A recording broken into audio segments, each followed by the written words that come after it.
Hey everyone, it's Mallo, your host of Identico After Dark and the creative director here for Identico. Before we get started, I just wanted to let you know that this episode is brought to you in part by Gamers Heaven and their newest location just north of Seattle, Washington. There, in a family-friendly and welcoming environment, you can play tabletop or video games, read manga, or just relax with friends and sample some amazing drinks from their boba tea bar. If you want to learn more, log on to gamersheavenseattle.com to see hours and location. Now let's get on with the show. Hello, fringers. The following podcast may not be suitable for all ages. Listener discretion is advised.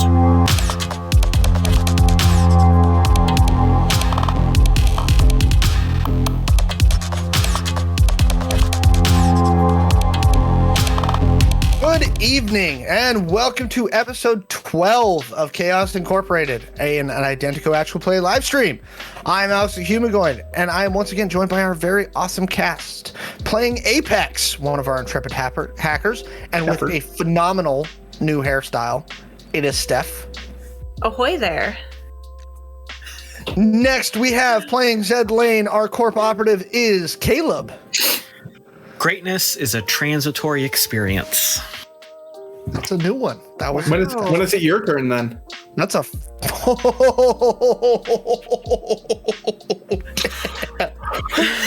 That hurts my insides. we just shots fired right out the gate.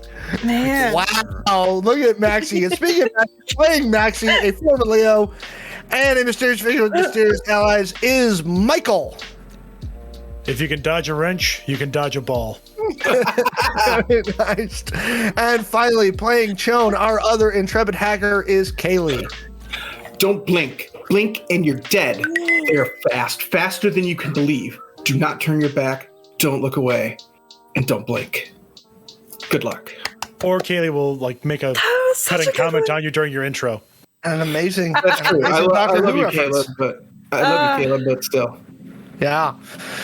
Okay, if you want to know more about Identico, you can find the core rulebook at playidentico.com and at Drive-Thru RPG for the PDF version, which right now is on their whole site Cyberpunk sale. So you can grab the core rulebook for only $12.79. Okay, and most of our adventures there are also like $1 off. So there are some amazing deals right there. We are like 6 copies away from being a silver bestseller. So tell your friends. We need to sell just a few more. We get that nice, cool logo on our book. So please buy some more copies. It's a darn fine book. You should totally buy a copy for gifts. It's Christmas time, right? Exactly. Mm-hmm. And we will be doing another Merry Christmas thing. I've been writing on that this week. You can also find our groups of short stories in the Identical World on Amazon.com. Search for In Defiance of Chaos. Also, if you want to check out our back stuff, we're on YouTube. Just search for Identico. Last week on our Identico After Dark, we did a deep dive into Dune and just sci-fi adaptations in general and kind of how sci-fi is adapted into film. So, with that, we'll recap our last episode. So to begin the episode, the team was firmly ensconced in the safe house provided to Maxi by the enigmatic group known only as Providence. The team locks up a still very drugged Redcap in one of the holding cells below one of the garages on the compound. Maxi then gave a very thorough tour of the facility to the team, explaining to them the rules along the way. Chone and Apex grab some fancy new glows from the equipment rooms. Maxi sets the team's accesses to the facilities and show them how to get to the bug-out tunnels, just in case. The team started getting questions via email from their actual employer, Omni, who we all almost forgot about, which the team has started responding to, so the plug isn't pulled on their ops. They're vague and corporate-y speak, and so for now, they seem to have held them off. The IOG contacts them and sets up a meet to have someone come to the team and verify that the person they have captured is actually Redcap. Then Zed goes to interrogate Redcap. Redcap gives out loads of information about some of these conspiracies that have been happening to Zed. Redcap tells the team that whatever information or situation has everyone from the IOG to Las Vegas running scared has them put in as a variable, and they don't know why. The team learns that all 4 members of Las Vegas have proxies. Essentially, these are the chief lieutenants for them. Redcap is the proxy for Allison Quintero at Identico Corp. After some back and forth, the team tells the IOG they're going to meet them at a farmhouse not too far from the compound. The team takes Redcap to the meet site to find the person who can possibly ID him. After they enter the farmhouse a few miles away, Maxi stays there while the rest of the team goes to meet the contact, and the person who is sent is Jackson Howe's proxy, Nara Ishikawa. They bring her back to the farmhouse, and she identifies that the person they have captured is indeed Redcap. Shawn tells the IOG to meet them at the drop location where they picked up Nara in 90 minutes so they can grab Redcap. And that is where we will begin today's episode. So, you are all standing, except for Redcap, who's sitting bound to a chair, in the living room of this very tacky farmhouse with cat plates on the wall and pictures of Elvis. But as Maxi pointed out, curiously, no pictures of anybody who lives there, with Redcap, Nara Ishikawa, and the four of you. And that's where we'll start. Nara looks over at the four of you and says, "So, what's next?" We're bringing him in now that you've confirmed he is who he says he is. When are they doing the pickup? 90 minutes. Okay. Is there any booze in this place? I look at Maxi. She's like, we have some time to kill. There may be. I can go check the kitchen. Okay. Maxi will go into the kitchen and look for some booze. There is some cheap, like, rye whiskey. Like, bottom shelf, gallon plastic jug, military special. I like to think that the couple that lives here kept old mason jars as glasses. Okay. I'll go with it. Maxi will get, he'll grab a few old mason jars out of one of the cabinets and bring them in and set them on a nearby table. It's not the best, but it will do. He looks at the jug. She's like, yeah, it'll do. I've had worse. Nara, standing there, again, she's wearing a straight-up jumpsuit because it appears that she parachuted in from wherever she came from. She's a woman of Asian descent. She looks to be a 5'7", 5'8", very lithe. But you could tell it's like not a lot of makeup, not a lot of things. Short bob haircut, very practical.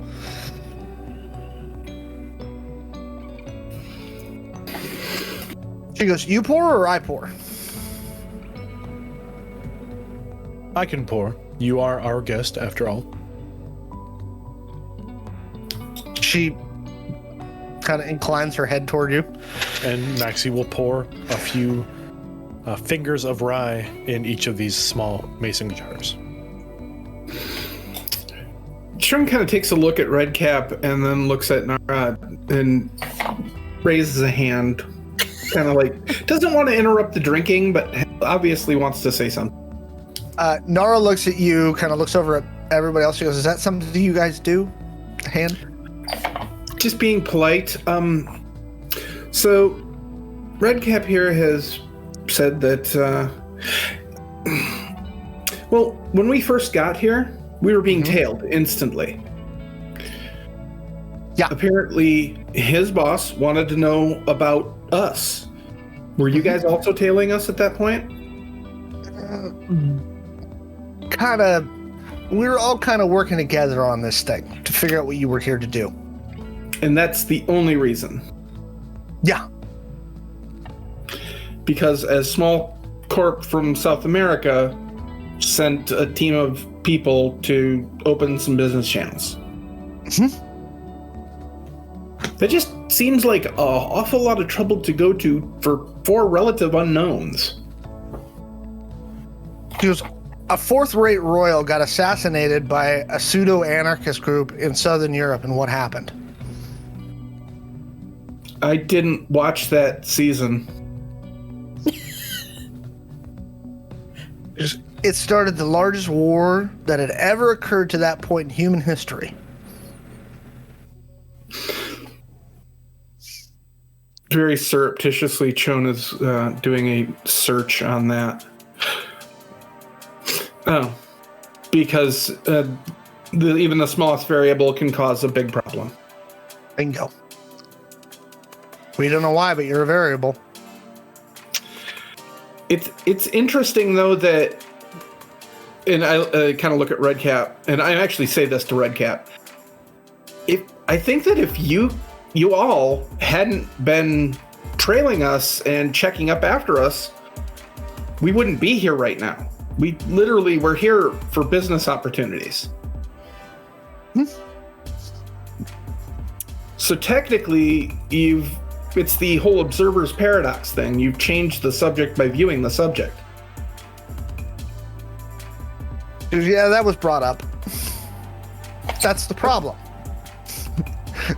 Do you ignore it and hope it goes away, or do you just move on? Or do you interact? Okay. I guess that pretty much answers my question on that. So a follow-up question. You wanted to observe them as a variable. Do you believe this variable was a problem? What was your conclusion? We still don't know. And quite frankly, now everything's kind of in chaos, and so we're not really sure. Fair. Well, I mean, on the bright side, we seem to be working towards the same end goal as you are. She takes a drink and sighs, and she says, "The problem is we don't know what end goal we're working toward." That seems counterintuitive. You don't know your end goal? We don't know if the end goal is... Yeah, basically. Interesting.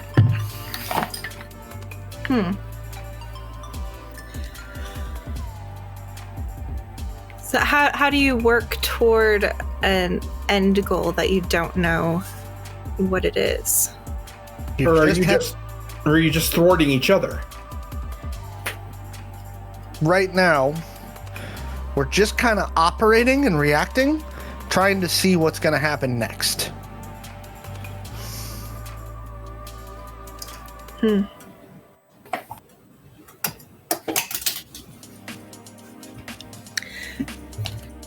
That doesn't seem well advised. It's not well advised, but we're not really sure what else to do.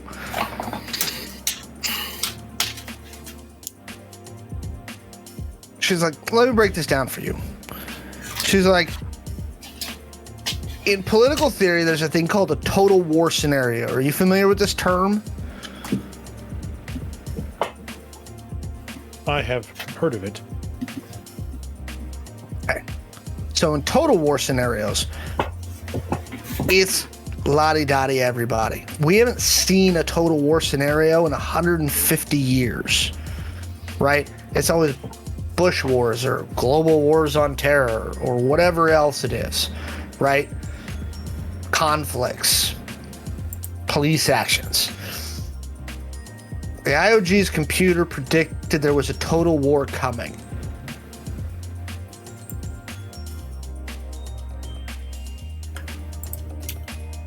Hey, let me guess, and they don't know where or when it's going to start.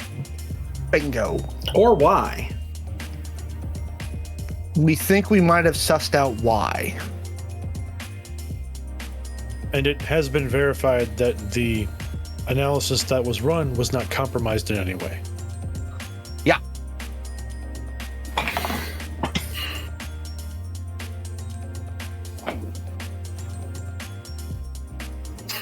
Is there a party that would benefit from a total war scenario? Not that we can figure out. That's just it. In this scenario, nobody seems to win. But that's it. We don't know what's happening. But somewhere along the line, the machine spit out various variables that were going to affect the total war scenario, and your name's popped on the list. What's Redcap doing while she's explaining all this? He's kind of like just sitting there. He's really not doing anything. He's just kind of like, meh. I was just curious if he reacted, or I could pick up any sort of subtle reaction to what she's explaining. Give me an insight check.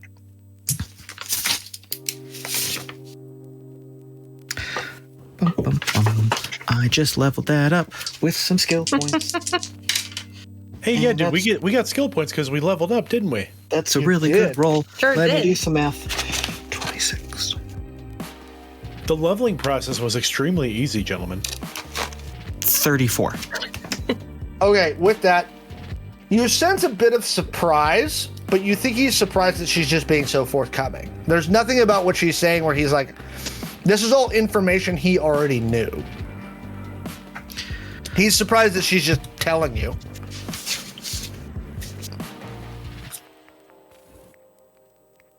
Okay. Yeah, I wanted to see if like he had any kind of reaction or subterfuge, but that makes sense anyway, given the situation. Mm-hmm. So does our interaction here and our obvious siding with the IOG make it more likely that there's going to be total war, or less likely? He goes, I have no idea. That's above my pay grade. So our decisions today could or could not cause a total war scenario. Yeah. Oh, That helps me sleep at night. the goal is not. Right. Oh, yeah. 100% I'm on board with the whole not. Okay, just to clarify, so we're all on the same page. She goes, well, from what I understand, at this point, we may not have a choice. We may have already reached past the touch point. There's got to be a choice, right? Like, Well, I mean, whatever you do is going to affect things. There was a bard in the 20th century that wrote, if you choose not to decide, you still have made a choice. Right. But the problem is that we don't know which way that pushes things. That's why we're just reacting and doing the best we can. What is likely to be done with Redcap? I don't know. I was just sent here to identify him. You're handing him over to the IOG, right? Yes. I imagine they're going to put him in some very uncomfortable positions. But, you know, he's probably going to sing like a bird. She looks over at Redcap. She goes, you never thought you'd get caught, did you? He's like, nope, never crossed my mind.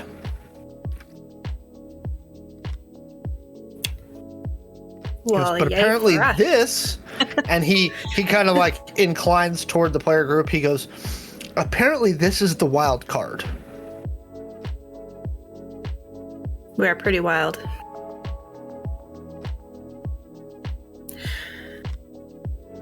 Maxi pours himself another 2 fingers of the wonderful rye and walks over to the nearest couch to take a seat. Last month was a very good year. The squeak of plastic as he sits down. Last month.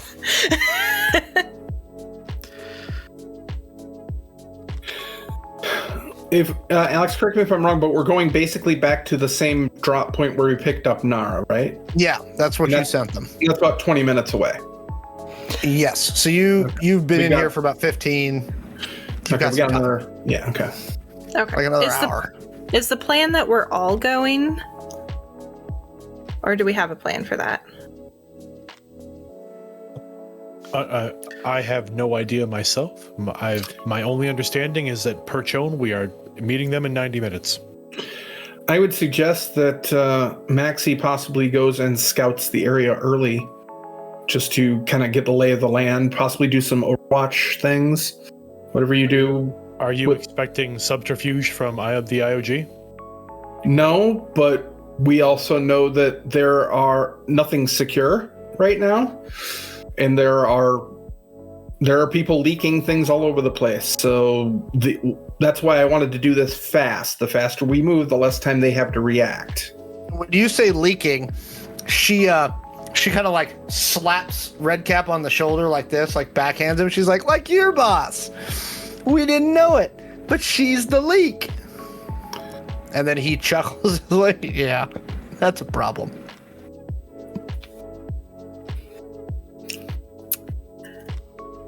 All right. Okay. If the four of you, I should say, are comfortable here with Redcap, then I will go scout ahead. Yep. I think we're okay. He's all tied up and everything, right? Yeah, Yeah. Okay. he doesn't really Yeah. look like he's Yeah, going yeah. anywhere. Yeah. If he's already secured, then He yeah. still kind of looks like crap because he just came out of a ketamine drug-induced thing, and then Maxi put him in a sleeper about an hour after he woke up. Not to mention all And the so- blood loss from having his chip forcibly removed from his arm in the back of a truck. You know, and I imagine he was probably bouncing around a little bit back there while Chone was like trying to ditch out of people. And so, you know, Redcap basically looks like he has the worst hangover that you could possibly imagine. Like he just kind of wants to die right now. I'm going to go check the kitchen fridge to see if there's some orange juice or something. No, there's some water. It's staple stuff. I'm going to get Stuff him that a doesn't glass. go bad very fast. All right, I'm going to get him a glass of water and As, make sure he doesn't die. as soon as the group confirms that they are fine to watch Redcap, Maxi will leave. All right, where's Maxi going? Maxi's going into the tunnel to head back to the main complex Okay. and grab one of the unmarked sedans out front. Okay. This is gonna take you a few minutes.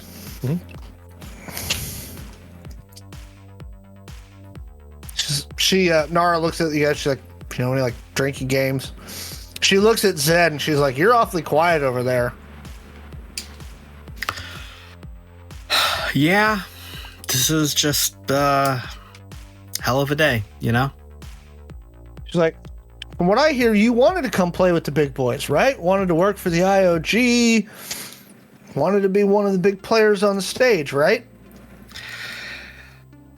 Yeah, but then, you know, your boss made it very clear that probably wasn't the best idea. She's like, "He's not my boss. I don't work for the IOG." Someone's boss. Everybody works for someone, right? Sure. Yeah, so I guess we'll just see what shakes out.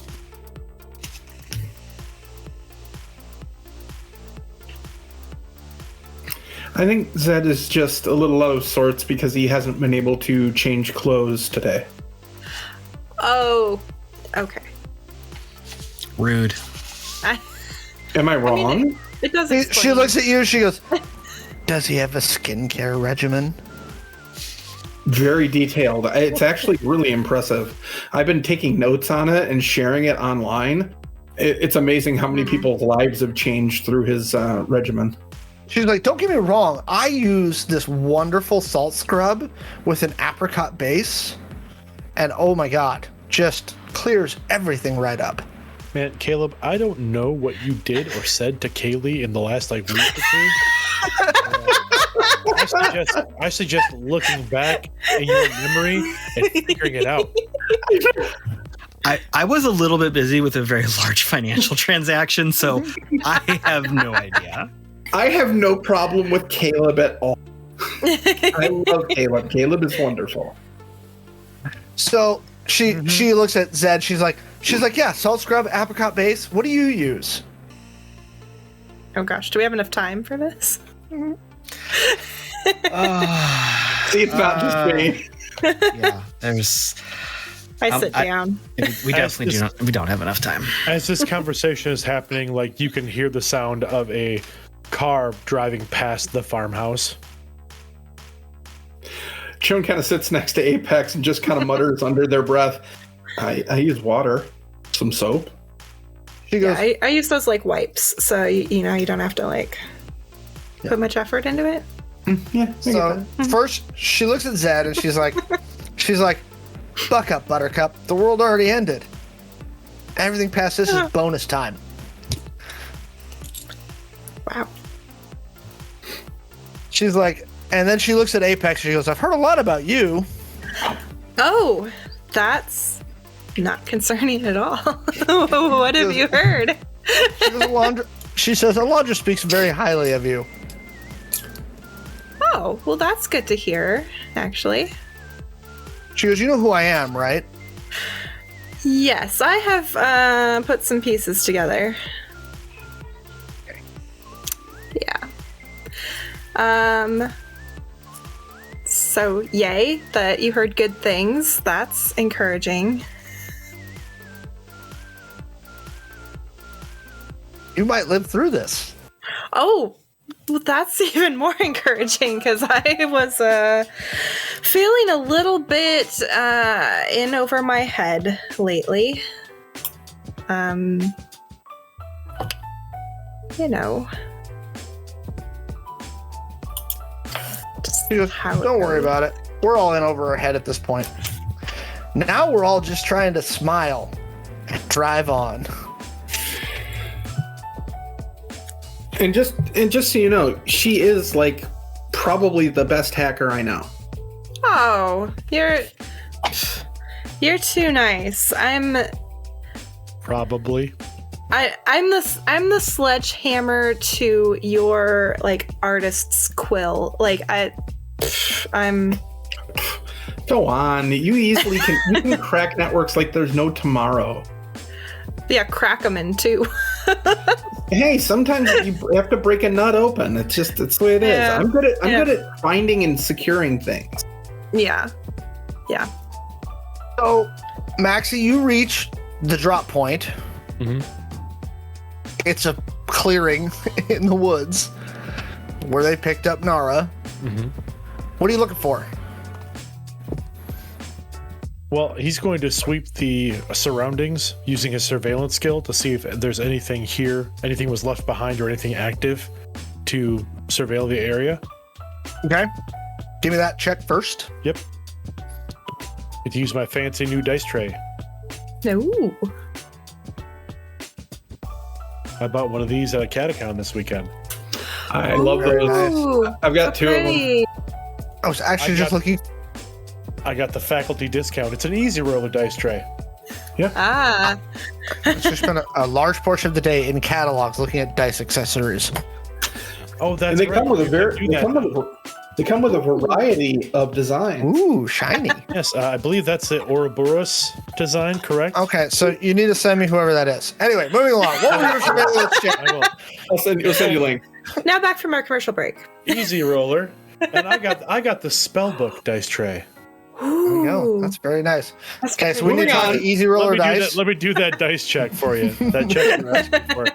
Let me see how they roll in my new easy roller dice tray. Somebody clip that so we can send it to Easy Roller and be like, look, give us money. Identico. Tonight's stream is sponsored by That's Easy. pretty good. That's gonna be with the skill surveillance 4. That's gonna be a 21. Okay. Nothing in the clearing. All right. Nothing in the tree line either. Sorry, that's kind of. I guess Nope. I should have been clearer about the tree line. Nope. Nothing.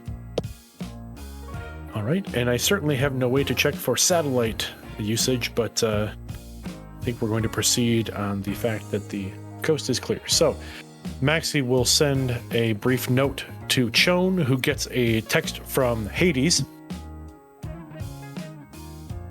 And the text is, landing site is clear, proceed.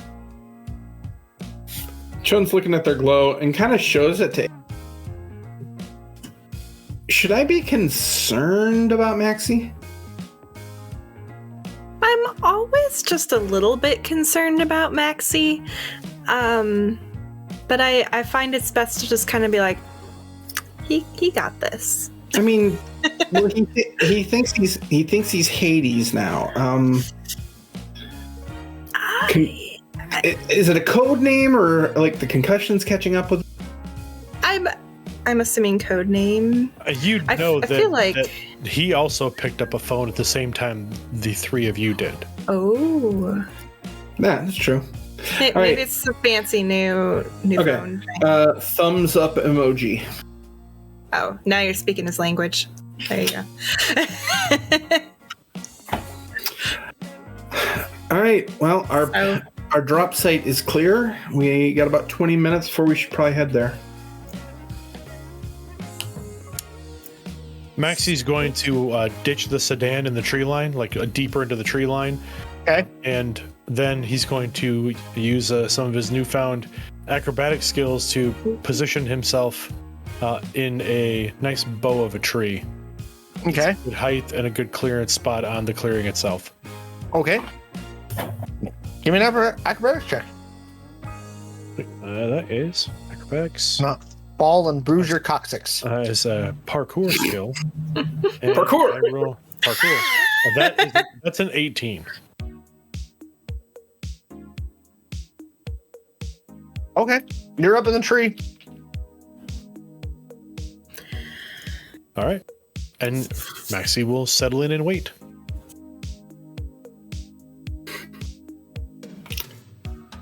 So Nara slams the rest of the drink and is like, so, you guys hear any good ones lately? Nothing I really should repeat. And I mean, I've got some bad ones, not really good ones. So, are you coming with us to drop off Redcap? Yeah, I gotta get out of here. Oh, that's your ride. It's gonna have to be my ride. Okay. Gotcha. Yeah, you probably don't want to go anywhere with us. Jackson called and said, go to this place and see if these guys actually captured Redcap. Now, when he called me, I thought nobody possibly could have gotten the drop on Redcap, and Redcap's like, fuck you. She's like, but apparently, you guys are the wild card, which is what I have to think you're the variable of. Shawn kind of looks over at Redcap and goes, you make friends so easy, don't you? He goes, not really. I can see why Swan likes you that much, too. Oh, no, me and Swan got into a whole thing about Vancouver.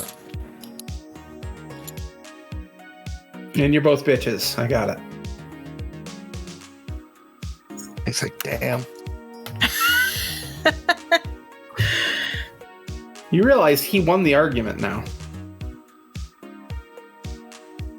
If you're handing me over to him, that would probably be a bad day for me. Yeah, this is much more affirming. Is it a better day for you going to the IOG? No, not really, but it's not worse. I mean, we're really talking about, me dying soon, so that's good. Gotcha. I mean, it's not like you don't have bargaining chips, though, right? Like, you've got I don't know. information. How pissed off do you think Mike Tate is that Rob Barnes is dead?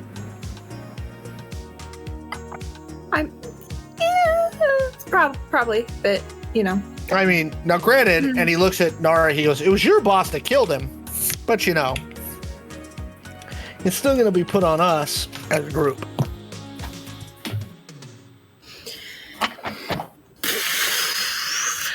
Yes. I feel like we should get some yarn. We need a Nara wall. looks at you. Nara goes, here's what happened. She goes, Rob Barnes was one of the founders of the IOG. He created the machine, right? Initially, it wasn't a quantum computer. We have since confirmed that it is not just one, but 3 quantum computers. These things are fed everything, the entire grid, every day. I met them. They're very nice. And it has a predictive algorithm that nobody really knows how it works, but it takes all that data and spits out predictions, essentially. What's going to happen, right? So every time you order pizza, it takes that data. Every time somebody murders a corporate executive, it takes that data. It culminates everything. Anyway, Rob Barnes was up to something. He had retired, and then he came out of retirement to check something the IOG had done, right? Some of our dumber operatives decided to grab him, and he had a little chat with Jackson. That was when we found out about the Total War scenario. Now, Allison already knew about it. We found out about that later because she's a bitch. But Fair. Jackson finds out about the Total War scenario, but he has to kill Rob because Rob was taken to, one of our locations. Can't let him leave, right? But apparently it was very pleasant up to that point. So he kills Rob Barnes. Mike Tade, who's Rob Barnes' best friend and also one of the founders of the IOG, is a little pissed off.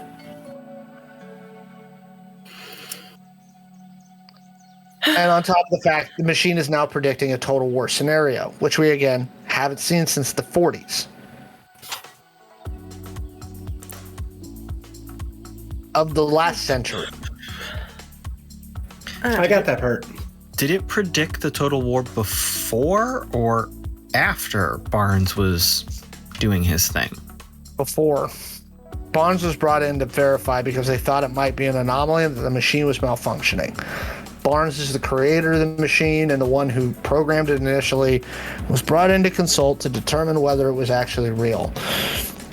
Barnes's report to the IOG was that he had no reason to doubt, after he analyzed it, what the machine was saying. But the machine, when it was asked why the Total War scenario was coming, it said, answer non-forthcoming. And it spit out a series of variables, one of which was you. Oh. I mean, what does it really know about? Never mind. Shawn awkwardly raises their hand again. When you say you mean all of us? Or they kind of lean back and wiggle finger at Apex? Just, No, all of you. Okay, good. Oh, thanks. I'm glad you're relieved by that too. I was a little concerned it was like a me and only me kind of thing. Yeah, I was a little worried. It's like, more stuff I don't understand, but we're cool.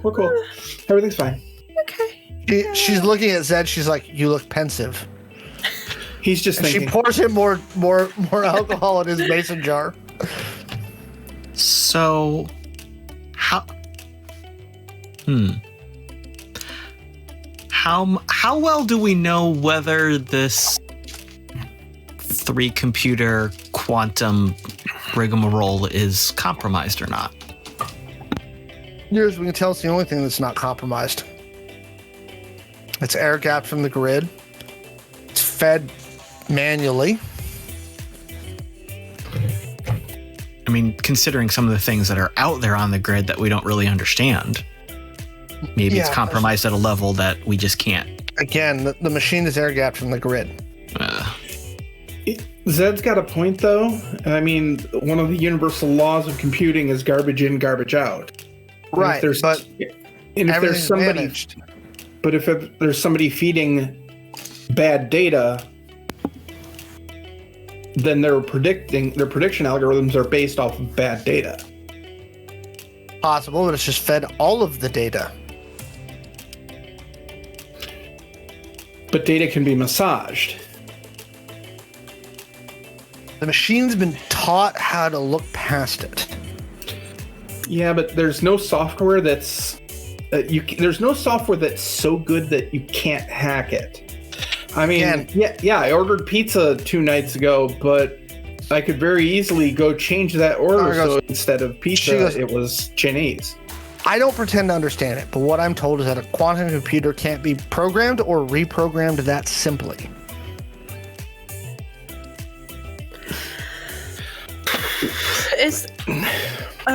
Just to clarify, this machine, we're talking AI, right? Yeah, we met it. Remember when we were in the room where the thing happened? Oh yeah. Okay. Yeah, those are the. I was talking to them, and it's like that was really cool. It was like one of the coolest moments of my life. Should I have asked for an autograph?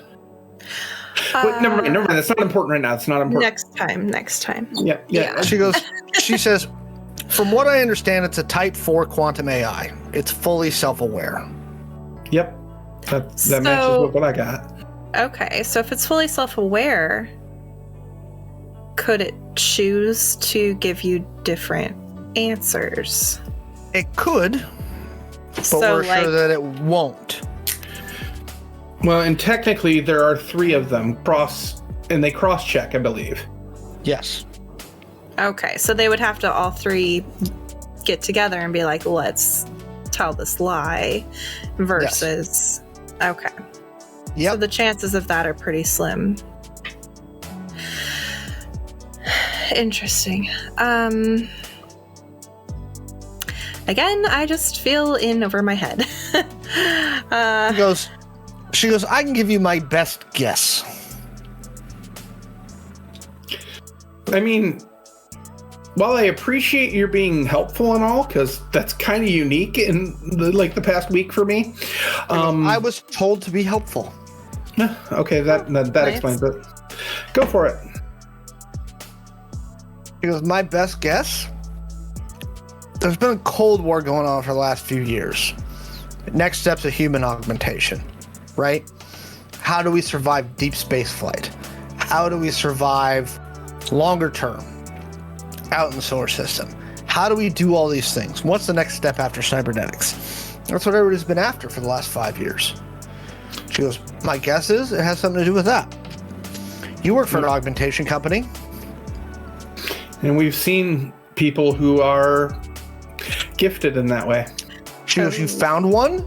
Oh, yeah. And she looks like visibly surprised. I got their phone yeah. number. Chon points at Zed and just nods. Well played, Zed. He's like, how did it manifest? Burning. It was very hot. I like show like the scarring that's still healing. She goes, moving past the obvious joke there.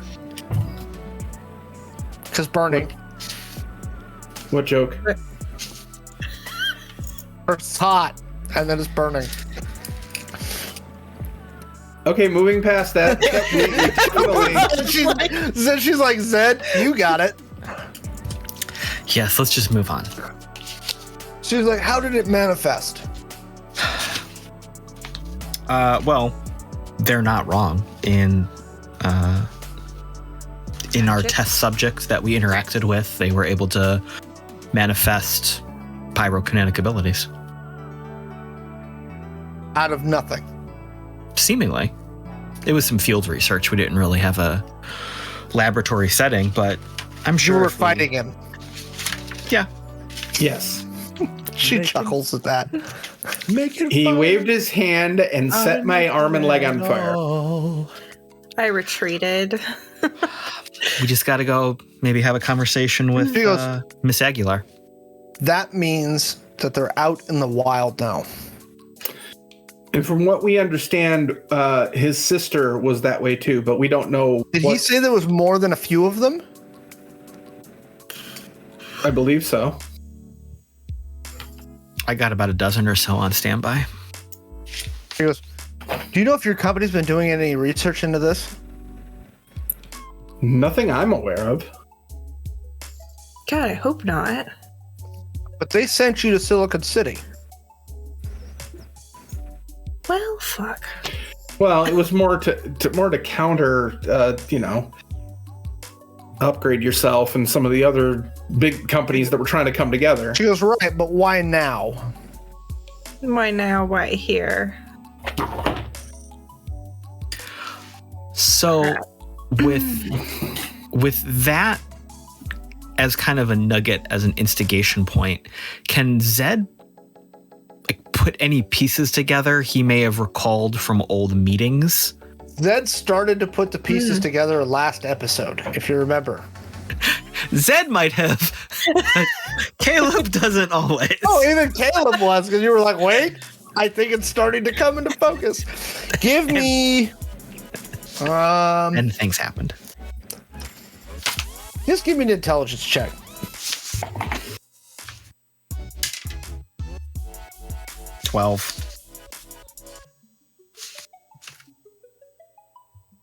The specifics are eluding your memory right now. But there's something that's bothering you. Sorry. Oh, hang on. Hang on.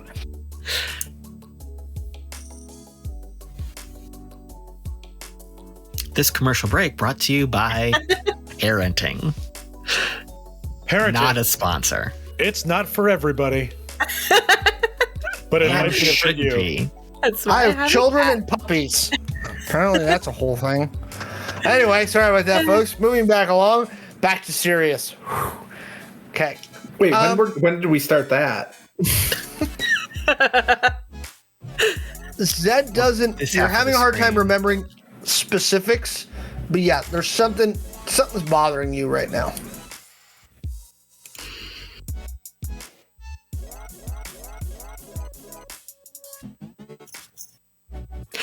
Out of curiosity, did you all happen to report the information about the fire magic friend to Omni?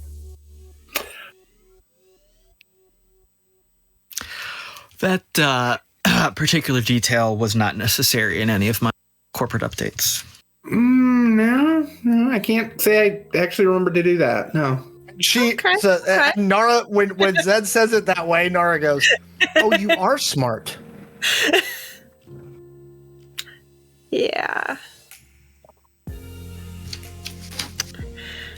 Okay. Well, this is good. She news. she does kind of this thing with Zed, and she's like, "You and I, we can get along." So you're saying, just because I like recounting the obvious, in case there's anyone that's feeling lost right now, I just feel like, Yeah. but me recounting this is just obviously because that's reasons. It's for listeners. It's for the listeners. Yeah. The watchers. I'm talking in character, Michael. Calm down. Oh no. I'm not there, so whatever I say doesn't matter. That's For them too. That's pretty much how I treat you every day. I know. No. Now I feel bad. Just in case there's anybody, who's confused, like Red Cat. So the theory is that Omni sent us here to find these enhanced people to try and secure them for ourselves so we could get a leg up here, a leg up on everybody. I think that's a good theory. I'm sorry to say. That helps. So if that's the Cold War, then the Hot War starts soon. So this will be fun for all of us. Can we go the not war path? Is that Born in the machine, it's an 86% likelihood, and we may be past the touch point. That's what I heard anyway. So now it's a matter of damage control. We think. But we're not sure. 14% still 14%. I mean, that's not nothing. that's Does anyone in the room know what the other variables were beyond the four of us schmucks? Yeah. My boss, Rob Barnes, the head of the IOG. okay. Out of curiosity, was there any variable in the CEOs of what was it that Maxi killed? I can't remember. Going back to our notes now. Sorry. Which ones? So Maxi killed 2 COOs. Oh, okay. During the club fight. Yeah. And he killed the COOs of Urban Warfare and Dynamic Design, but did not kill Kelly Aguilar. I know. So did the death of those 2 COOs happen to tip the scales in any way? She's like, I have no idea. I don't have direct access to the machine. Oh, well. I work for Jackson, not the IOG. Fuck the IOG. They've been hunting me for years. Okay. Interesting. If the IOG's been hunting you, is taking the IOG a very good idea? Oh, no. They stopped that once, Jackson flipped. Okay. Wait, are you keeping up? Okay. Okay. She's like, and so after she goes, Oh yeah, the Jackson I'm 100% on board. She looks at Apex and she's like, but you knew that. Well, I knew that. There's been a lot in this conversation I didn't necessarily know. I did know that part.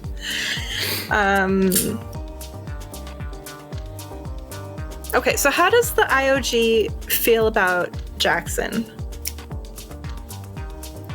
Good question. Don't know. Ugh. Right now they're not killing him, so that's probably a bonus. Probably. I feel like I'm not only in over my head, but I feel like I'm a bit of a pawn, and I don't know how the players are moving me. I know what I can see on the board, but I don't. She goes, has anyone told you to do anything? There's been some direction. But very little. You're more like a wind-up toy that they wound up, pointed in a direction, and said go. And you went. I don't think that's any better. I don't feel comforted by that. Yeah, thank you. Thank you, Shawn. I don't feel comforted by being a wind-up toy versus a pawn. I still feel like, at least with a pawn, somebody's picking you up and setting you down. At least once they release you, you can kind of go do whatever you're gonna do. in the direction they pointed me.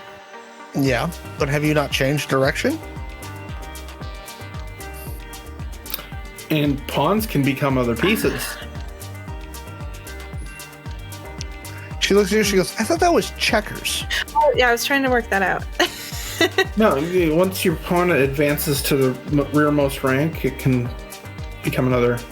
Oh, there you in go. checkers, it's the same thing. You get king, and then you're the double checkers that can kind of pop all over. But Oh, The pawn, there you something go. happened to the pawn when it gets to the other end of the board?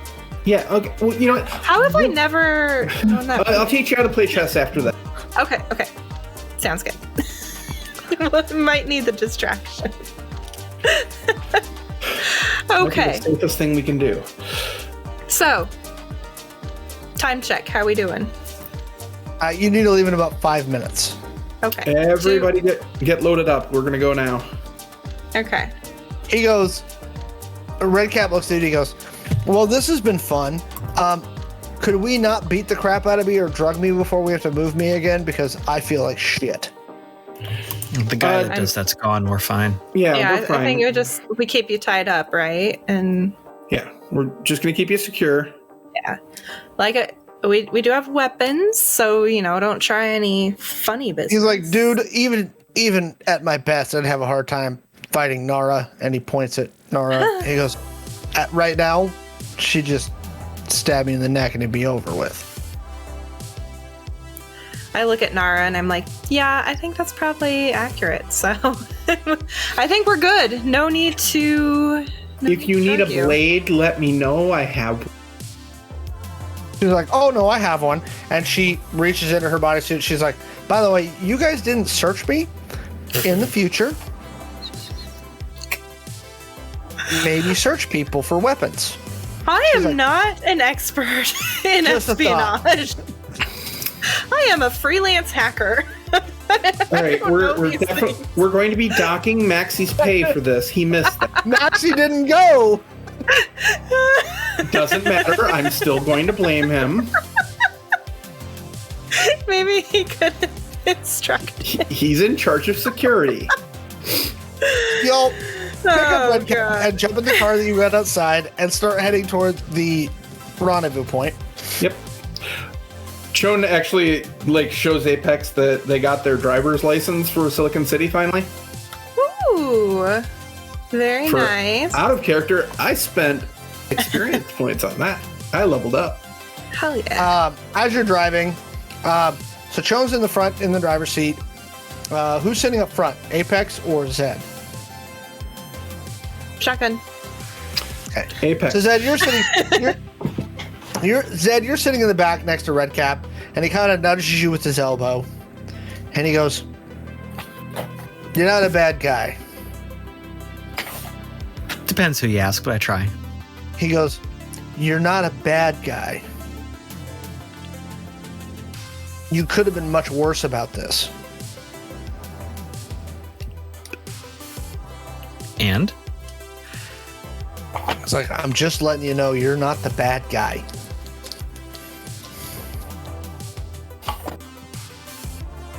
Appreciate it. He goes, "Think about that." And you all continue driving up the mountain. So you get there. Maxi, you see the car approach from the west. He keeps the scope on it. Okay, you see Does another the sweep team. of the perimeter. Yep, nobody's there. You see the team with Redcap in the back seat. Redcap is wedged in the back seat between Zed and Nara. Apex and Shawn are in the front seats. What are you all doing? I'm going to send a message to my buddy at the IOG and just say, we're here. Yeah, he says 3 minutes out. I relay that to everybody within range, which is everybody. I use our comms, though, so I don't actually say it out. Yeah. Okay, so Redcap, any last, I don't know, information? Any messages you want to pass on? Conversation? I don't know. He kind of like looks around for a minute and he's like, "I really wish I had something profound to say. But at this point, it's kind of like, I don't know." You know, So, that's relatable. so as you are standing there, Maxi, give me a perception check.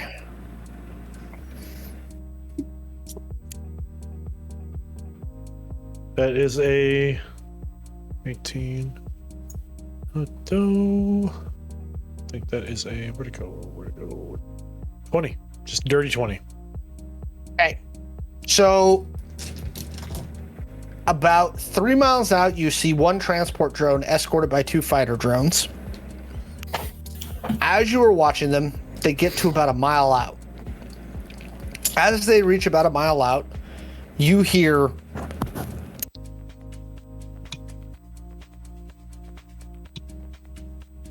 and you see streaks coming out of a tree line. We didn't hear anything. That fully That's right. didn't translate. You hear Complete it did not work. silence. So you hear, Oh, shit. and you see streaks coming out of a tree line about 4 miles east of you, and they hit the transport drones.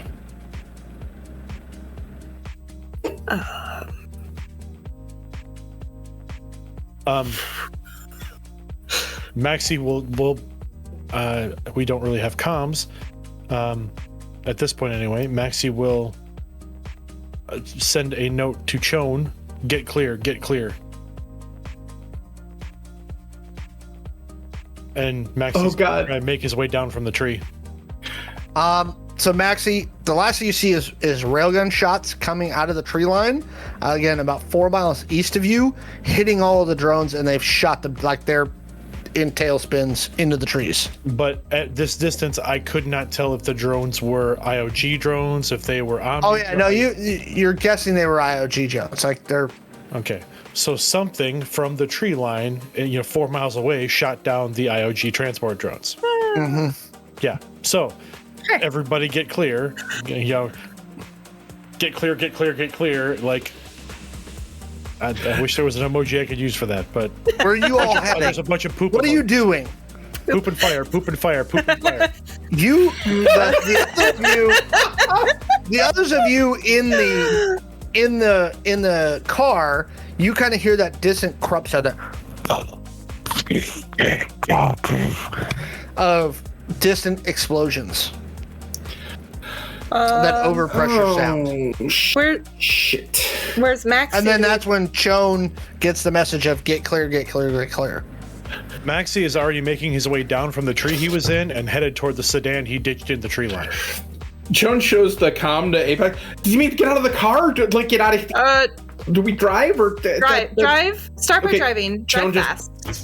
starts the car and turns around and tears off. So Nara looks at Apex and goes, ask him for a sit rep. What just happened? I will text, what's up? Maxi, you can speak to text. It's easy technology. So, Maxi is like churning to the car. Railgun shots from 4 miles out took out IOG transports. I will read it out loud when I get the message. Bad news? Bad news. They were compromised. Okay. So then I feel like we're compromised. So there's another text that comes into... They didn't attack us, so Apex? Probably not. Yet? Another text comes into Apex. Prepare to head back to the facility. That's where Shawn is heading right now. Yeah, drive back. I can't go back, or I'm heading that way. Yeah. Yep, just keep moving. We'll figure this out as we go. Zed said, can you put like hoodies on them so they can't see where we're going? Maxi would insist on that. Well, I don't know if that's a priority right now. I don't remember, did anybody put hoodies on them when they left? Because I don't remember anybody saying that. I thought you put one on Redcap. No, he did, but you didn't. Redcap was unveiled when we had to show identity. Right. And then you asked me to leave to go take care of the other thing. So right, but that's what I'm saying is we're heading back to the secure facility. Shawn would remember that you had red hooded when we left them. But when we left with Redcap, he wasn't hooded. When you guys brought him from the facility to the clearing, you had the hood back on him, and you didn't hood Nara, so they know. I'm just a hacker. You guys, I don't know these things. We're not trained for this shit. When you send the security guy away so you can have your little party. Hey, security guy, you got to see the fireworks, and I'm driving here. Just drive. It's okay. What do you think I'm doing? I'll handle the texting. You can do the driving. Maxi's going to hop in the sedan, drive about a mile down the road, turn kind of throw the sedan off the road or drive it off road, try and put it in some cover, and then take up a position off the road just to see if they continue this way or if they are just advancing on the clearing. Give me a perception check. Can I use guerrilla tactics? Yes, you can. But you're gonna have to get closer. Okay. I'll do the perception first. 21. This galaxy die is amazing. Again, a very wonderful die. It's a galaxy die. We need sponsors. Any of you people want to sponsor us? It's from Chessex. We're on board. Chessex dice. Okay. You see 3 Ravs making their way through the tree lines. They're camo painted. It's 3 different models. But it looks like somebody dropped Ravs somewhere in the woods to intercept those IOG drones. That would be your guess. Okay. And from what I can tell, at least at this distance, they are there's no identifying marks. They're just camo Ravs. Yep. Okay. And they are converging on the clearing? They're moving generally west. I don't think they really know where they're going yet. That's the sense you're getting. But they don't know. The sense you're getting is they didn't know where the rendezvous point was, but they knew the drones were coming, and so they hit the drones. Okay. And Shawn, that's when you get a message from the IOG saying our drones were compromised. We're compromised. Stand by. Standing by. They are just all thumbs up emoji. Jobs. Are we on a paved road or a dirt road? Paved. Okay. So we don't have to worry about tracks or anything. No. Okay. Yeah, I think standing by, let's just keep on the move. And so, Shawn, are you heading back to the compound? Yes. Okay. So you're driving back to the compound. I'd like to keep my eyes peeled as we're driving, like looking around for any sign of being followed? Give me a perception check. Okay. Sorry, cat on lap. Maxi, what are you doing now? And the Robs were headed west, and then to my recollection, Generally west, yeah. Is the compound to the east? Yeah. North or No, south? it's to the west. That's right next to the ocean. I got a 22. Maxi will. Sorry, go ahead. Go ahead. No, go ahead. No, do Apex first, and then we'll. There's about a dozen high alt or medium alt drones above you. They don't look to be tailing, but they look like they're setting up a search net.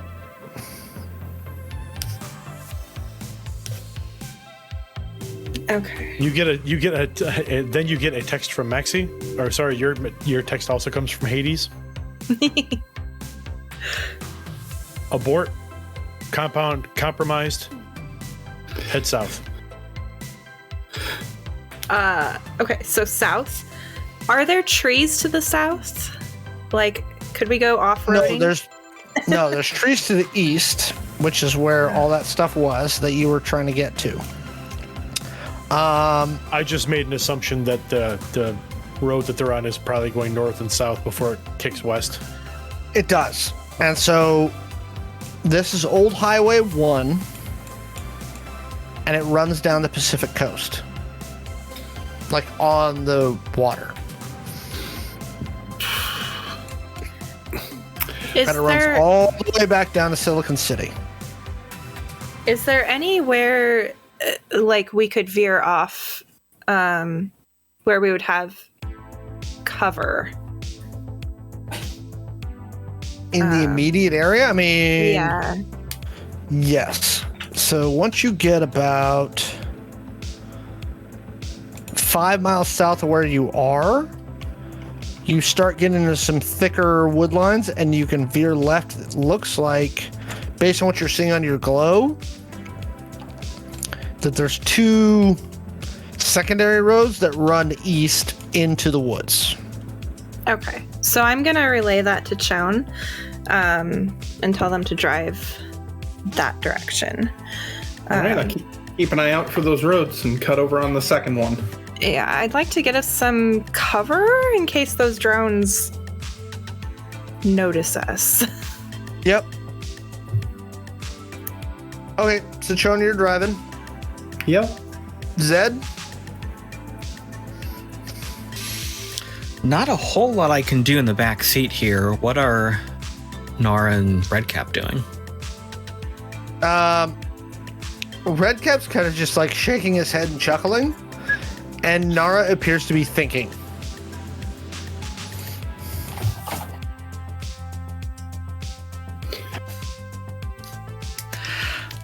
I will join the thinking brigade.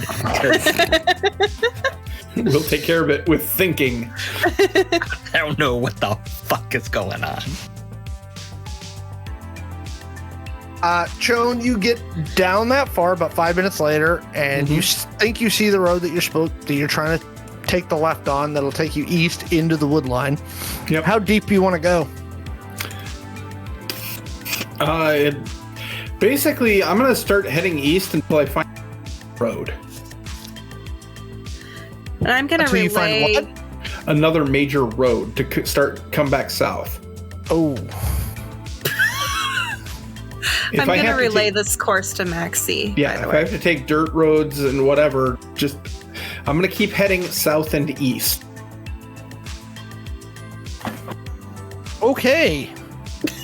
Well, that's a plan. That's always what you want to hear. So almost immediately the elevation starts to change and you're climbing rapidly. You're in thick forest, but you're climbing at a very rapid rate. Okay. Up some pretty steep foothills. Are there any campgrounds or anything that we see? Not that's marked, no. Okay. I mean, there's places, there's like clearings and like hollows that you can stop in. But no actual campgrounds or anything. No. You get about 4 miles up the mountain, and you run into a T intersection that goes both north and south. Head south. Okay. So you appear to be sitting on the crest of the mountain.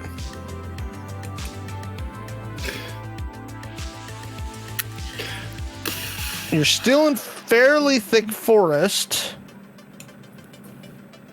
How far do you want to follow this road? Until I can turn off of it. As soon as I can head preferably east, but if I have to go back a little bit west, I'll cut. All right. If you want to head east, you run into another secondary road about 3 miles down that ridge, and you look like you're coming down on the other side of some hills, and you head into a valley. You see a big clearing to your right, and then it looks like it goes back up into some steeper mountains. Okay, that. Again, I'm just going to keep going south and east as best I can because I really don't. So where do you want to veer more, south or east? South. South is the main direction we want to kind of. Chona is heading back towards the relative anonymity of Silicon City. Okay. Because they also think that that's probably the last place they would look for us. Okay. While you're driving south along that road, Maxi, what are you doing? Realizing that they were getting ready to put out a search net based on my tactics knowledge, Maxi's going to hop back in the car, and he's headed directly back to the facility. They already know its general location, so they're going to find it eventually, and he needs to clean the place.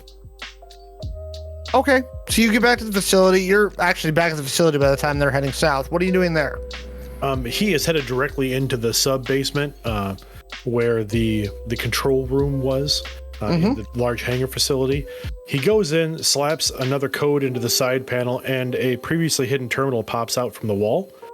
And that terminal requires him to set in a couple of access codes. He has to use a retinal scan and a handprint, and then he pulls out of his pocket a very small item, pricks his finger, and puts his finger on a little siphon, and you see just a little bit of blood run from the reader into some kind of capsule, and then just like disappear. And then red lights go on in the facility, and there is a 5-minute countdown. Okay. Sorry, no, it's a 10-minute countdown. That makes more sense. Now where are you going now? So he will then leave that room, go one room up to the supply room, grab basically a grenade bandolier, a large, like 30 cal machine gun, and another 2 magazines of ammunition for his carbine, and head back up to his car and just hightail it. And which way are you going? I got the last coordinates that Apex sent they were kind of going south. Yeah. Correct? I've been updating you this whole time, so. All right. So right now, as you get done with that, they're about 18 miles south by southeast from where you are, and it looks like Chone is about to take a run east. The road that she's about to get on is a little dicey. There will be the group will get a note from Maxi. Hades, all of their phones light up with a text from Hades. We'll meet you at your destination. Cut contact now. What destination? What's the Where? And Maxi keeps he's keeping his glow, but he is popping the chip out. Then you don't get the question mark emojis. That is exactly what Apex sent to at the same exact time. Chone, you hook east. You go back up another set of hills, and the road ends. Oops. Um. Turn around. Okay. Let's talk as we go. What's our destination? I was just heading vaguely back toward Silicon City. Okay. Has IOG done anything other than get their drones blown up? I've been a little bit busy driving. They hand you their glow again. Okay. That message there, you can ask them WTF. Okay. WTF. Send. No, not literally. Use corpo speak. I don't do corpo speak.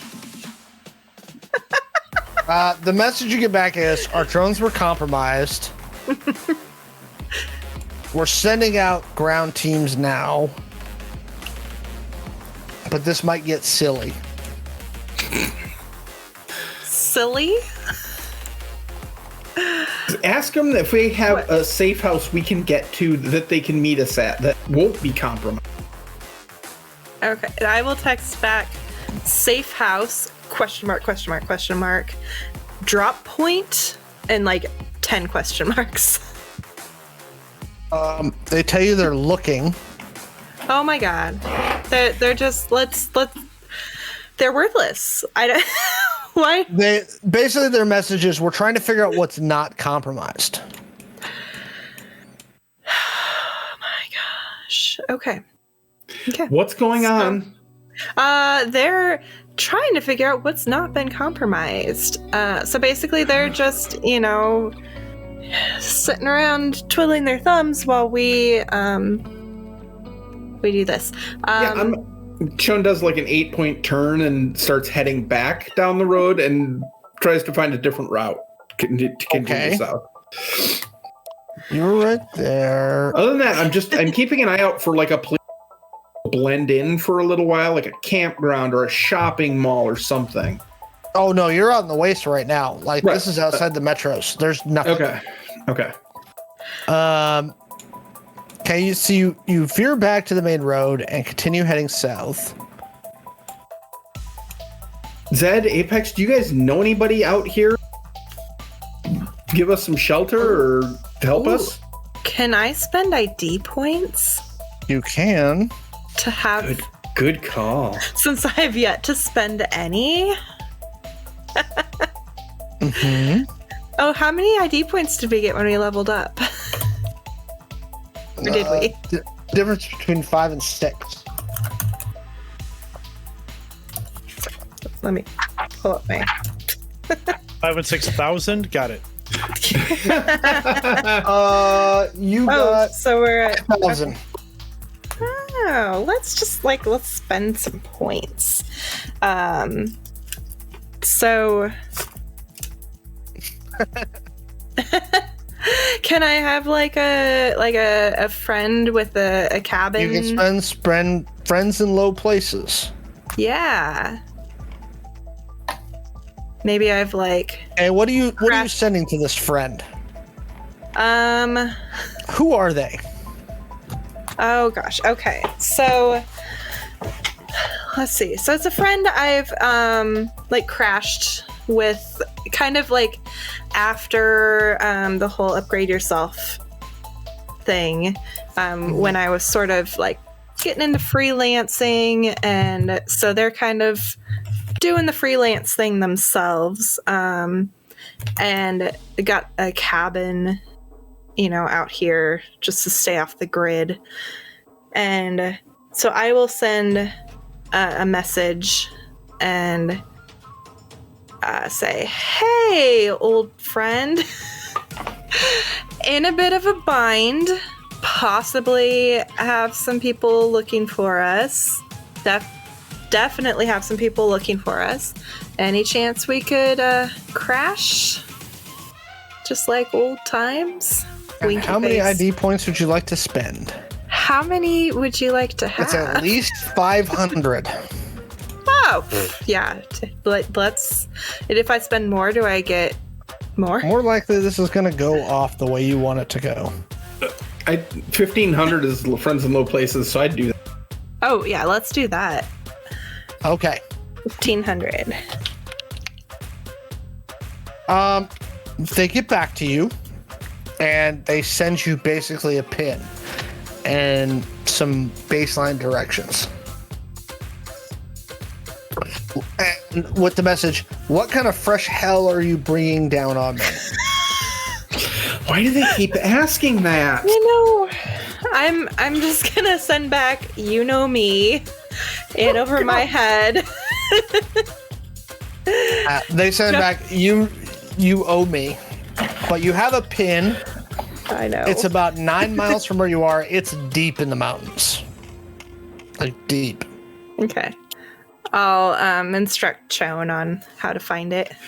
I will follow the guidance given to me. Shawn, you head down the road you're on, and then there's like basically what's like a fire road, right? That heads east along a ridge line that's moving west to east. At one point, Apex is like, okay, there's gonna be like a series of squirrel heads, like squirrel skulls, in a pile, and then right past that we're going to take a left. It's not going to look like a street, but there's a road. Okay, and you literally drive through a series of bushes that look like nothing, and then you pop out onto a dirt road. Okay, Just trust me. those were definitely squirrel heads, because the next road was raccoons. You're going to pass by some hills and hollers, and at about the fourth holler, you're going to take a jaunt to the right. Now, it's just a little jaunt, but... You head down into a draw. Do I hear banjo music? No, because you're in thank California still. Yeah, we're not close Nobody enough in to the California cabin. plays the banjo. The sitar? Nobody in California from LA plays the banjo except Steve Martin. Uh, And he does play the banjo. And Is said he the my banjo- friend? How many ID points to have this friend be Steve Martin? is Steve Martin an immortal? What was his friend's name? Huh? Oh, I didn't his- give a name. It's Steve now. Steve Barton. Okay, so you head down into a draw about 600 meters, and you literally, it looks like a wood, it's just a basically, almost looks like a shack. Okay. But you see a guy standing out there. He's about 37, white hair, long beard, big nose, and he's like just kind of looking skeptically at the car as it drives into his. I give a little thing. wave. Give me a perception check. Oh boy. Anybody can. Cool. Is he wearing bib overalls and boots? No. Oh. Now I'm disappointed. 17. Okay. 20. 22. Go ahead. No, he's wearing like sateen short shorts and a tank top. Yes. Okay. 24. Okay. No, he's wearing sateen short shorts and a tank top that's bright yellow with like an orange skull on it. Gotta love the neon. Caleb, what you notice is up in the trees, he has camouflage mounted solar panels and like dual band transmitters all over the place. Like this place is like stealth tech land.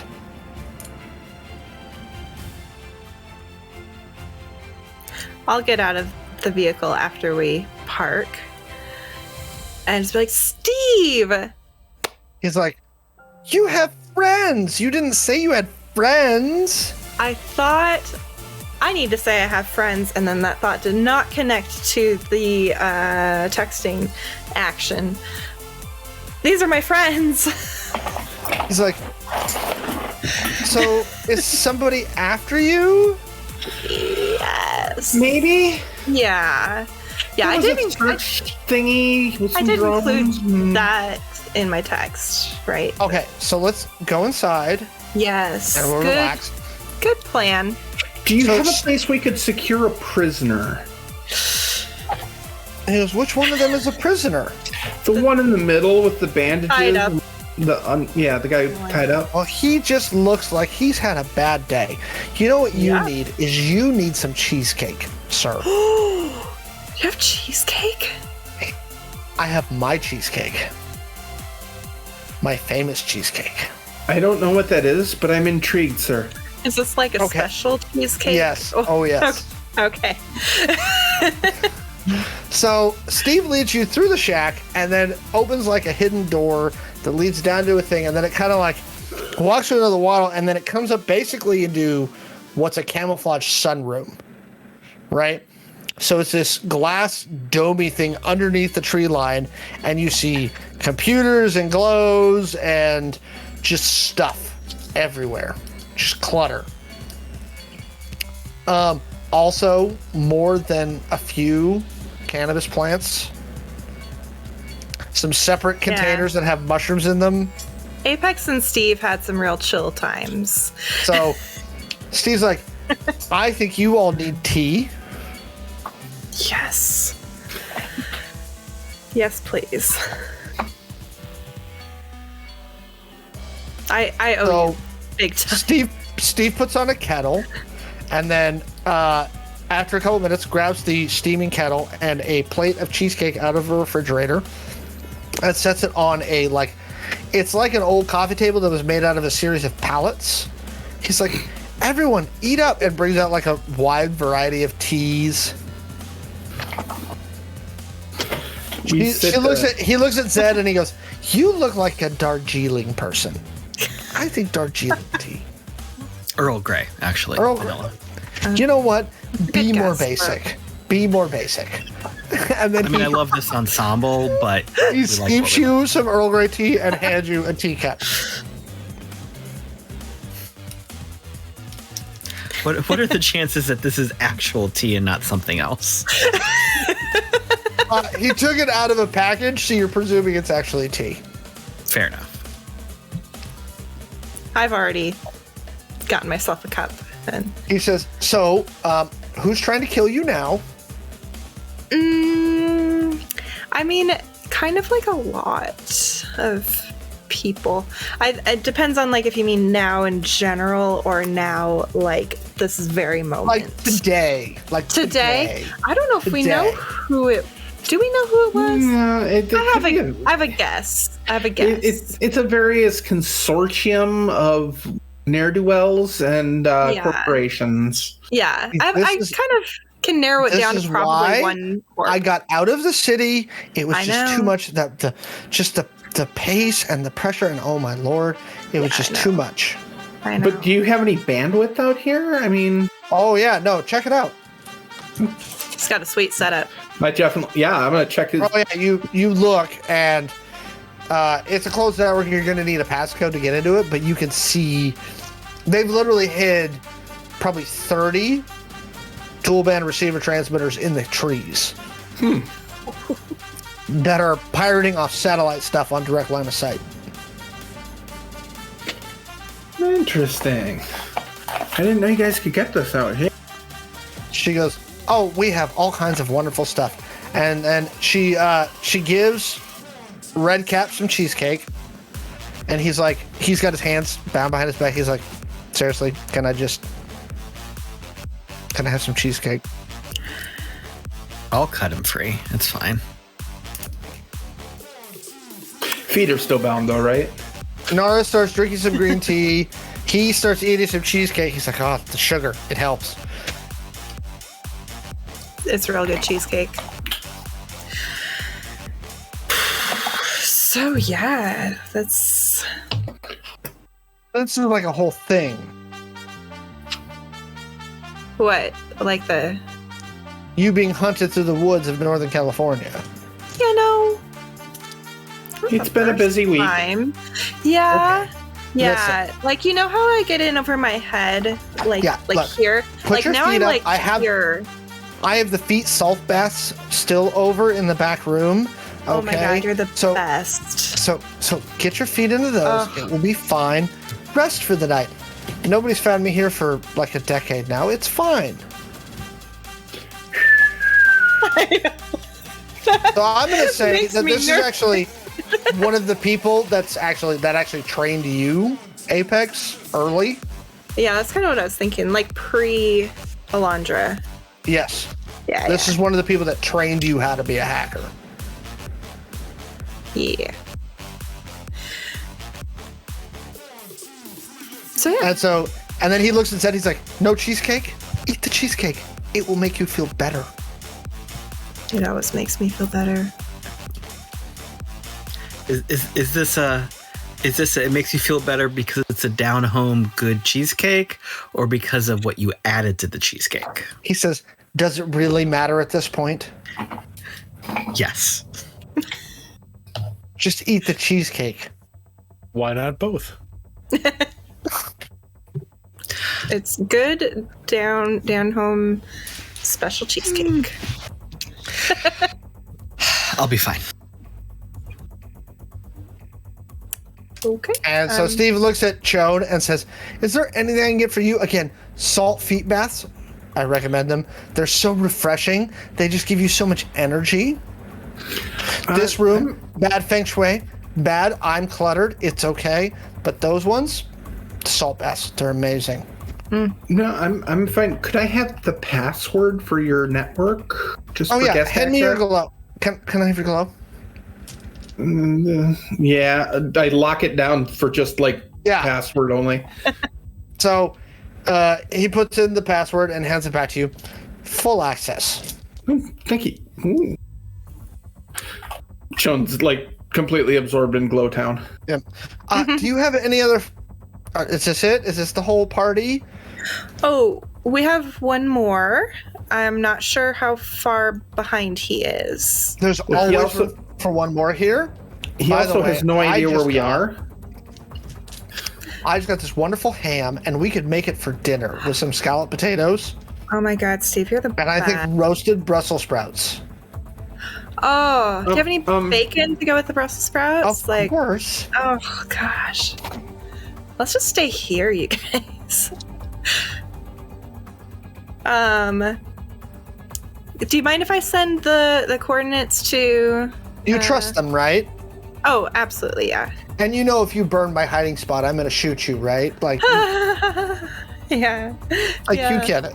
I get it. We're on the same page. Yeah, always. Yeah. Maxi, you get a pin for a location to go.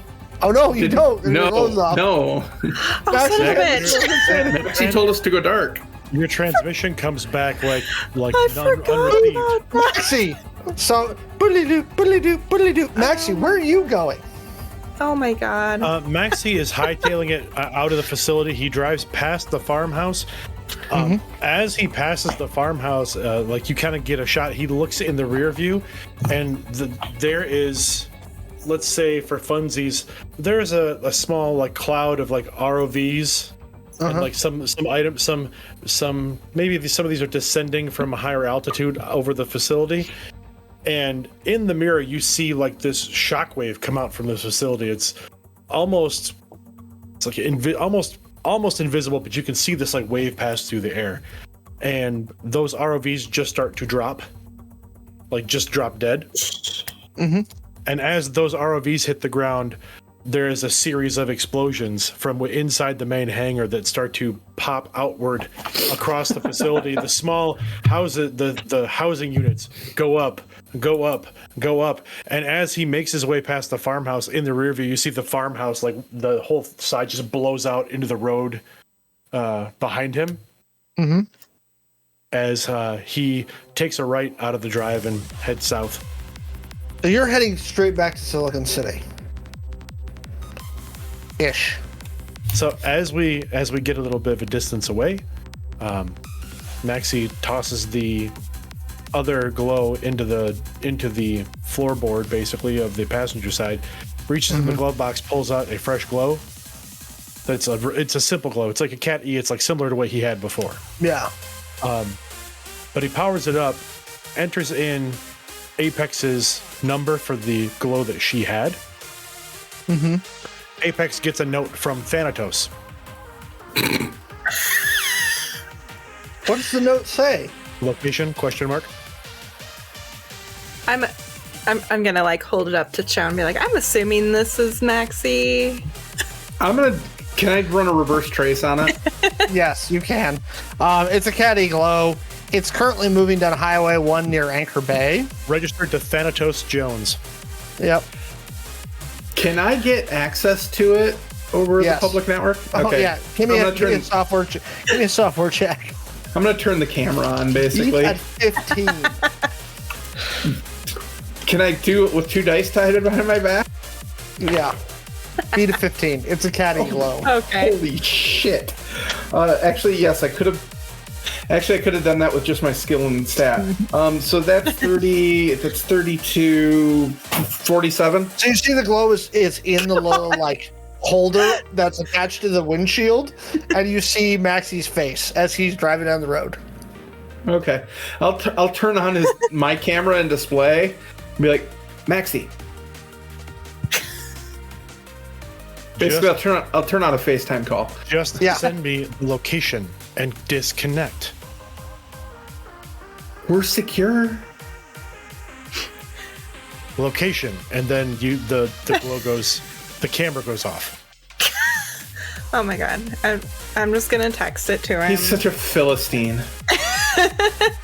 I text it to him and I toss in like a thumbs up emoji and a question mark emoji, like, it's good. I'm gonna write a quick bit of code that the pin and his, when he pulls up the GPS location, like a little key, except it looks like a little penis now. Oh, okay. Because he's being a dick. We're cautious. Maxi clicks on the pin. The little map comes up with the pin and the penis car and penis mobile. And Maxi just like shakes his head and sets it back down and follows the GPS coordinates to the location. Oh, warn him about the squirrel heads. Oh. BTW. Squirrel heads. BTW. Left at squirrel heads. Friend, it's chill. Don't worry. And hope you like squirrel emoji, skull emoji, squirrel emoji, skull emoji. We have cheesecake.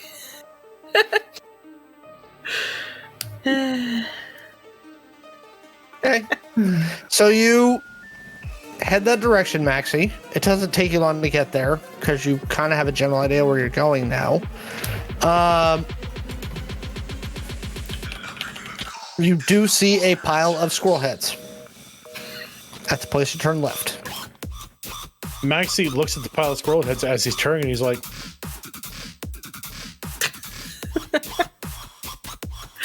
you pull down and you see their car parked, and you see again a gentleman, looks to be in the late 30s, white hair, beard, big nose, and he's, oh, you're their other friend. Come in, please.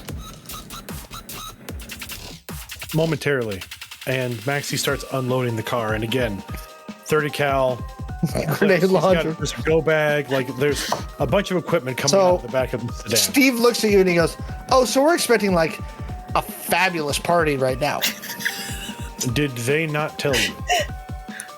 No, we came in, we had tea, we had some cheesecake, which we're still doing right now, and then you're bringing in the party.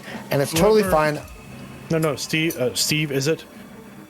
Whomever is after us destroyed 3 IOG drones from a remote tree line, and I just destroyed a secure location to avoid them. Well, either you're crazy or these people are going to do serious damage. But either way, we shouldn't do anything without tea. As Chone has said, why not both? And yes, tea sounds delicious. Wonderful. Come on in. And then Steve leads you through what is, again, the appearance of a shack, down through a tunnel, and then back up to a hidden sunroom, which appears to be the primary living area for him. And you all see Maxi walk in. Oh, good, you found it.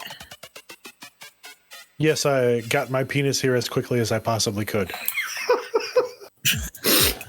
Well played. Okay. This is all the equipment I could grab from the facility before I destroyed it. Oh. Wow. That's... And Nara goes, so, now that we're all back together, what's the idea here? Survive? It's my short-term plan. So, we need a non-compromised way to get back into what? Silicon City or get this guy to the IOG. And we need a way to not die. We do not know who intercepted the IOG transports. Yeah, I'd love to figure that out. She goes, I'll lay a 10 to 1. It was Identico. Oh, that was my guess too. Great minds. She goes, we're going to need more freelancers. I believe Zed may have some contacts. That I do. And this feels like a, I don't know, a central place to start reaching out to some other people who want to cause some trouble. Hey, who are you reaching out to, Zed?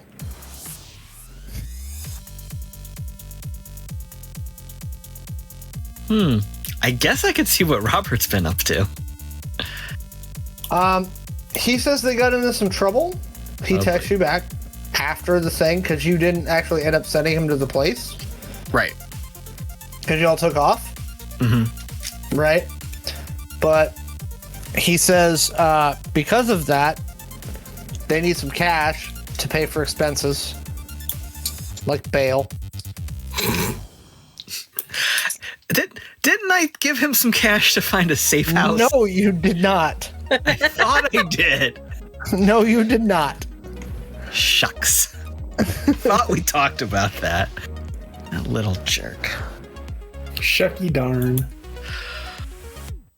Yeah, what does he need?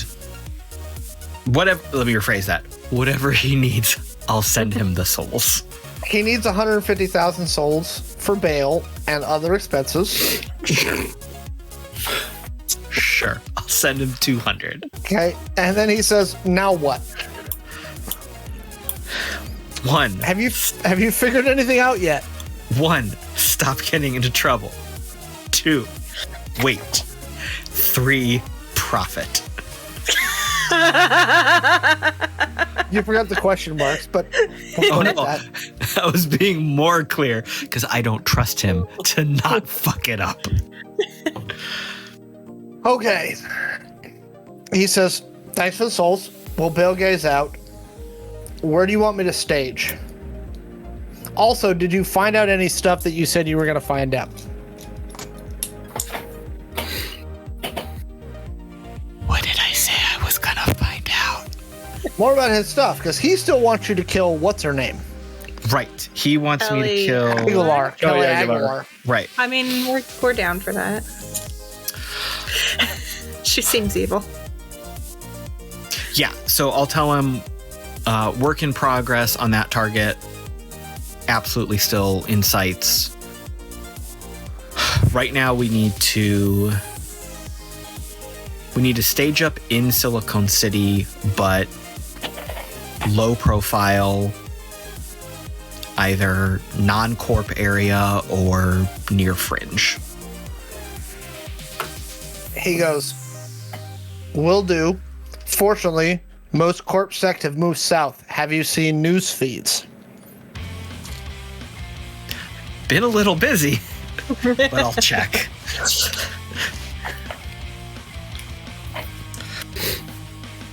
And So by this time of the evening, it's getting really late. Just so you all know, it's been a long day for your characters. As you check the news feeds, it appears there's an ongoing assault at the new Benevolent Tower in LA. Oh shit. That's not good. Oh boy. Oh boy. potentially in our favor. Not in favor of the whole avoiding war thing. Yeah, the whole total war thing. That's not They're Good. a big player who might be all for But the war it might- thing. Nara's looking at it. She goes, your contact's right. It may move corp security out of Silicon City down to Angel City. Because the benevolent system is going to move to protect itself. That could lighten And some of the pressure. if they're attacking the Benevolent Tower directly, it's a big move. Yeah, that's what Ballsy. concerns me. Who's doing it though? Bunch of jerks. Oh, wow. I rolled a natural 20. Is It this a appears to be, it literally appears to be a group of independent freelancers and rebels. Appears to be. Is this We've got it. cheesecake for everybody? Oh, And please. Steve don't goes, stop. oh, of course. I have another one in the fridge. By the way, we're having ham and scalloped potatoes and roasted Brussels sprouts with bacon tonight. How does that sound to you? Any allergies that I need to know about? That sounds delicious. I don't believe I've eaten in the last 48 hours. Oh, gosh. You look famished. Don't forget about the sea salt, foot baths. Yeah. Oh, yeah. We have those in the back, by the way. Yeah, we're going to do that later. Interesting. Gotta take care of, self-care. I feel So like I that- need to help in the kitchen. Okay. So you see that there's now an assault going on at Benevolent Tower. Steve heads into the kitchen and goes, anybody that wants to help, they open up basically a domed vent over that opens into open air, crack open a grill, and starts slicing Brussels sprouts, fresh bacon, like the thick cut bacon, extra salt and pepper, cumin, chili powder on the Brussels sprouts, and avocado oil. Maxi is filthy and stinky, but he will also go into the kitchen behind Steve and start washing his hands to assist. And Steve's like, if you need a shower, it's the third door down the hallway. Should I do that before we eat? Go away. Understood. Wow. Wow. I need to make sure these Brussels sprouts actually crisp up first before we put a lot of these extra toppings on here. Let me help you out. Chon is He says, I appreciate it. Chon is staying with Redcap and Nar. Maxi. Same. Redcap makes has his way drank to a couple of things of tea, and he's looking around and he's like, of all the fucking things. We haven't gotten along very well up until this point, but I you know what? I think we're on the same page right now. Could be worse. And he goes, anybody have cigars, cigarettes, something? He's like, I'm Nick fitting like a mother. I've got a Twinkie. Here's the thing. So Zed, you're in there with Steve. Steve is like, okay, you've got the Brussels sprouts. So they've got like sliced potatoes that they've done in there. They're building a roux, right? With some heavy cream, a little flour. And Steve goes, let's see, we see some mozzarella, some sharp cheddar, a little bit of brie. Oh, Gruyere. Good call. Steve shreds his Gruyere, throws it in there, right? And then like spreads the roux with the cream all over the potatoes with the cheese, right? Lots of fresh cracked black pepper. He goes, I find when you're fighting the system, it's always better to do it on a full stomach. It's true. It helps with the thinking process. Exactly. We don't talk business at the table, but when you do it with a full stomach, then you're really ready to make decisions. I agree. So they're slicing up ham now and like quick frying the ham steaks while Zed does the Brussels sprouts. Zed, are you adding anything besides bacon to the Brussels sprouts? Probably nothing much more than salt and pepper. Okay. You said avocado oil, which is good for cooking a nice crisp. I think the flavor of the bacon, if it's a good like smoked real thick thick bacon, real thick cat yeah, bacon. Yeah. that's all we need with the Brussels sprouts. We don't need much more. Since we've given Caleb the chance to really dive into cooking, I'm here for this. Do we have fresh bread? They have some proofed dough that you could do some stuff with. God. I'm just gonna live here. Like, I love Steve. Well, if it's the ham steak's gonna cook fast though. I don't want to waste They time. can slow them down. I don't want to waste time baking bread though. That's gonna take a while. They do have some thicker loaves that they baked yesterday Ooh. that you could slice up and do something with. Okay, so I want to do like a Hasselback on those. Hasselback cut, a little bit of olive oil. If we have like some salami or bruschetta, a little mozzarella. Oh yeah, absolutely. Yeah, throw that under the broiler. Get some appetizers going, like a pull apart Italian loaf. Okay. Whip up some pesto maybe. Oh my gosh. Damn it, Caleb! You know I'm fasting right now. Not hard to do. So you all leave Red Cap and everybody comes to the big, like, remaindered wooden table in the center of the big sunroom. And Zed comes out looking more cheery than he's looked in the last, like, 3 days. Is Zed wearing an apron? No. Zed does not wear an apron. Does he? No, Zed does wear an apron. Are you kidding? Oh, Zed does. Zed would You know the kind of clothes Zed's wearing? I was gonna say, as somebody who cooks, yes, Zed would be wearing an apron.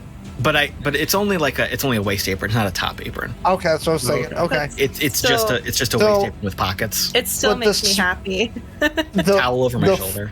The other three of you, the smells that are coming out of the kitchen area, like, as Maxi pointed out, he hadn't eaten in 2 days. You've basically had whiskey and like salt water in 2 days. And so Maxi's like, your mouth is salivating as Steve and Zed bring the food to the table. Wow. And then Red Cap goes, "Can I get captured by you fucking people more often?" Sure. I feel like we might be hanging out together for a little bit, Fred.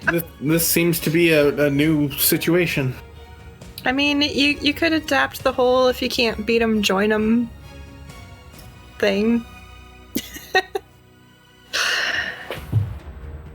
Steve looks at Zed and goes, "So I've got like 3 pastries in the freezer right now, or the fridge, that we can use for dessert.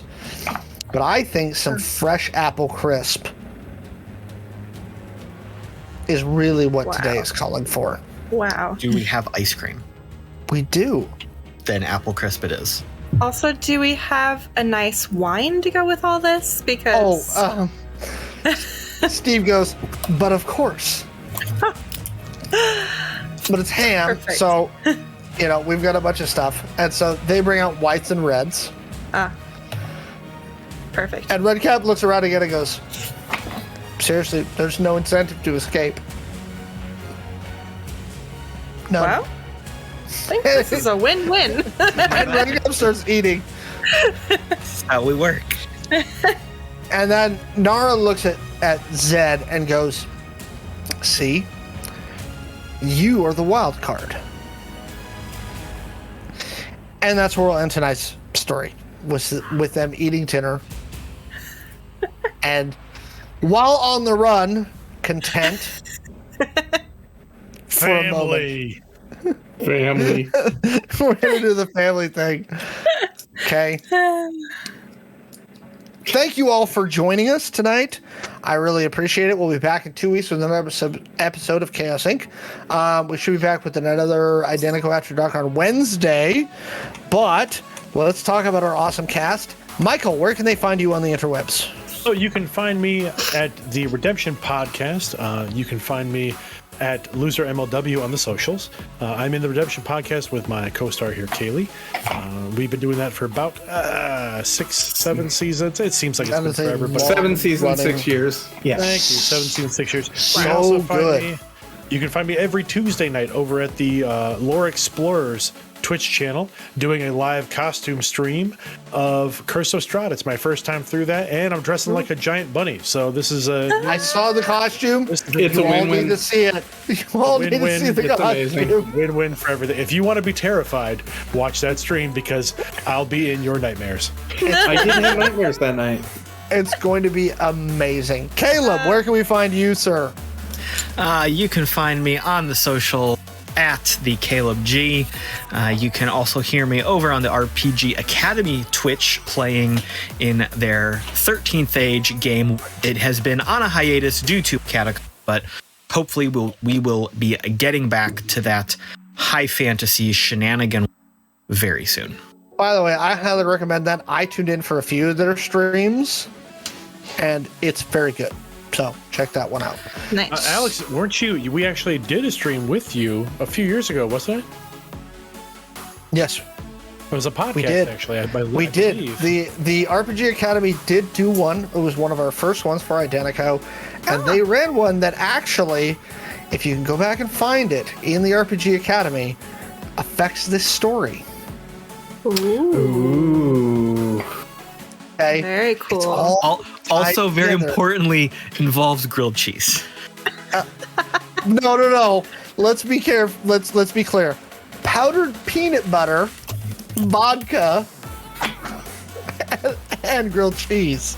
That was whatever we could find in that guy's fridge. I remember. It's just all about food. Okay. So if you can find that on the RPG Academy stream, go listen to that. It was an amazing thing. Michael was there, Caleb was there, the whole RPG Academy crew. Go listen to that one.